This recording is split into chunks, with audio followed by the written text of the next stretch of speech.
Hi, everybody. It's Tammy, and I'm looking at chapter 10 right now. And we are in the second week of the 8 weeks in the laws of creation. So, chapter 10 has been a really great example of a chapter this week. For me, it is the law of flow. So, coming from the book that Diana Cooper has written, I'll read some things here. We live in a universe comprised of energy which flows like a river. And I want you to remember that river. Think of flow and our body, our energy, everything is in flow. Everything moves, it says. Why loving yourself a little more affects a total stranger. I'm just plucking out little things that are in these words that have dawned on me to share. Water represents emotions, not just, life every day moving smoother, and hopefully we have, looking forward to better things ahead, I'll say. So, with the law of flow, when things are stuck within, or there is something that we keep tripping on or keep getting squirreled by, that is a little key to help unlocking this level of flowing or life of flowing like a river. If a river is peaceful and serene, people want to sit by it, right?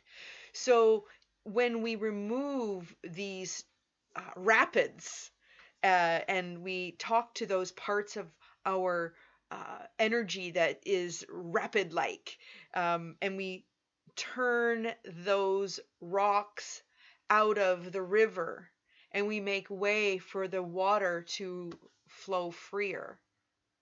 Those boulders that sit in there are big ones, and sometimes we can tend to wrap our heads around them little by little. To enjoy the peace, serenity, and tranquility, it is safe to bathe here. If your emotions are peaceful and you're tranquil and serene, many will want to come close to you. To bathe in your aura or your personal relationship, so your personal relationship will be good. I've come across a few examples this week where if we are experiencing a lot of relationship struggles with people, we have to be able to see from within and calm ourselves down about what we're seeing.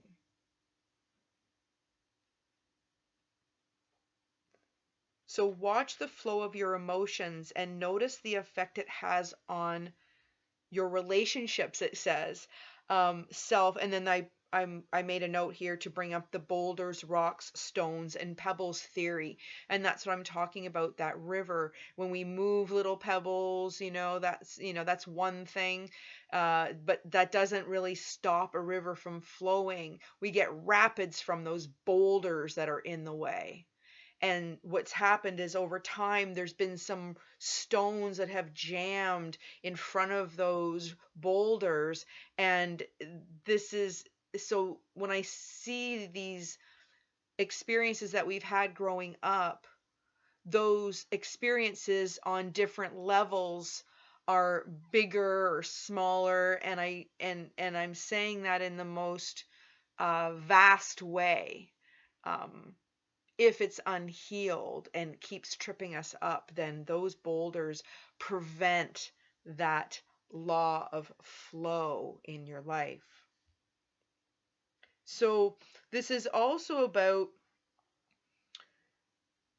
creative flow, and if you're able to do some creative things. So, in order for you to move things along a little bit better, it's always a good idea to do something creative. If that means going back and remembering the things that you used to love to do, maybe start with something that used to bring you great feelings, and if you can get back to doing something that's creative to help you move in that direction.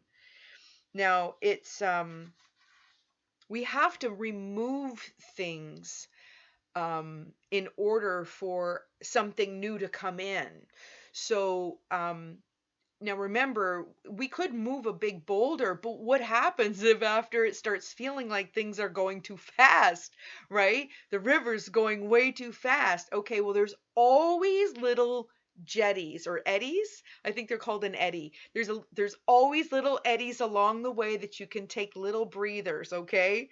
So we want to be full of ideas and happily productive, but sometimes we have to give ourselves a break, if that makes sense. So, what this is saying is it's really good to remove items from your home that you no longer need. Okay, go through, even if it's like one bag a week, just anything that you can go around the house and go, you know what, that candle doesn't do it for me anymore. I'm not going to be lost without it. Take a few items out of your house and do it a couple of times a week if you can. Now, you can gift them to someone or you can just donate them to secondhand stores. But the law of flow will ensure that something else will take its place. So it doesn't necessarily mean that something physical will show up, but there will be some movement in your life. As soon as you release beliefs and memories that are no longer needed in your life, you open the gates for new to flood in. So changing habits in order to bring something different into your life.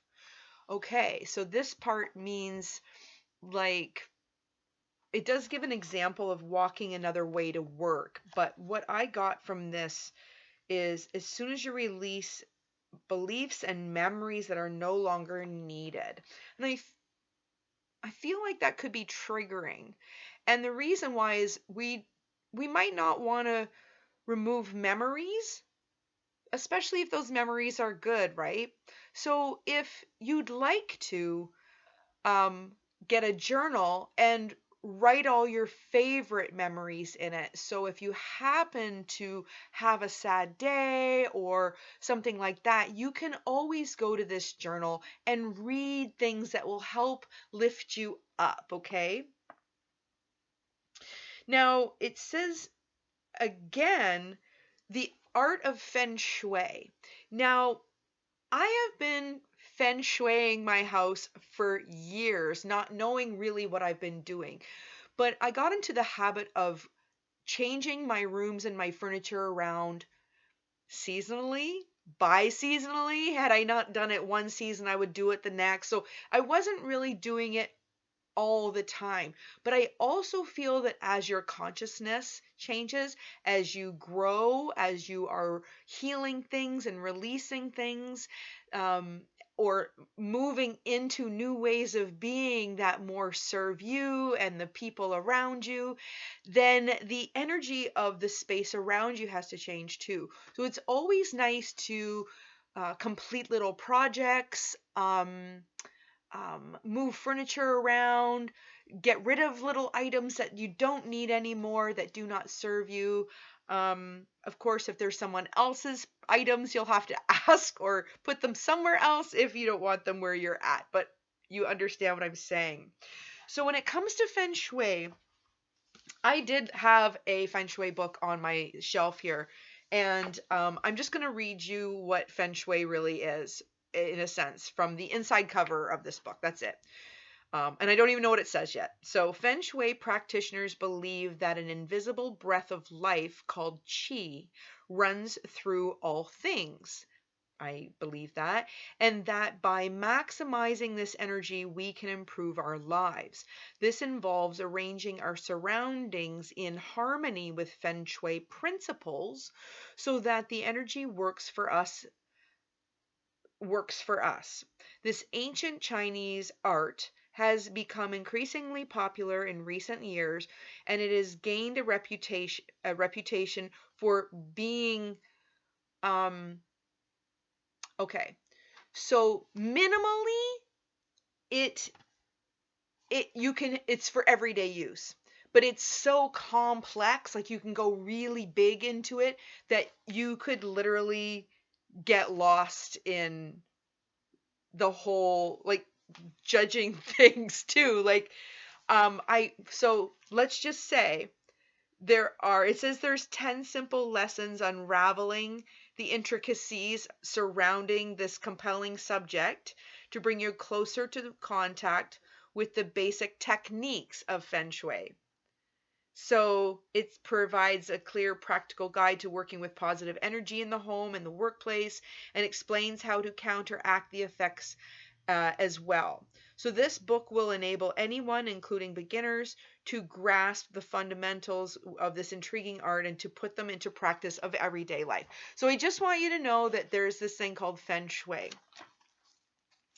I feel like I can go by the feel of the room. I know that when I change the room, it feels completely different.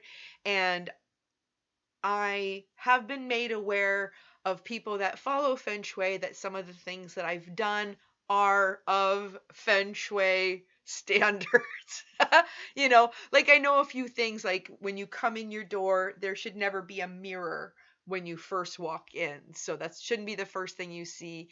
I also think a TV shouldn't be the first thing you see if you enter someone's front door. Okay. To me, front door is different than a back door. So you enter someone's front door, the television is not good chi. Just saying. Anyway, so um, when you physically clear things out of your house, um, you can also affirm what you'd replace it with, what you'd want to replace it with. Now, it could just be like this stuff, just having the free space would be good for me.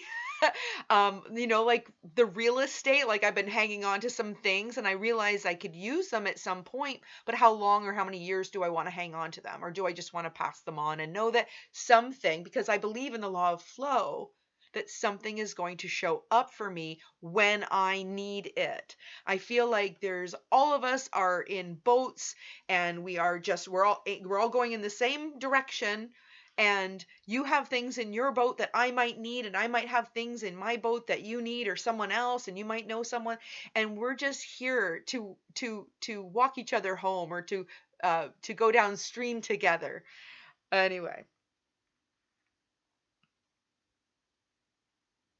I am ready now for new in my life. This is what I want.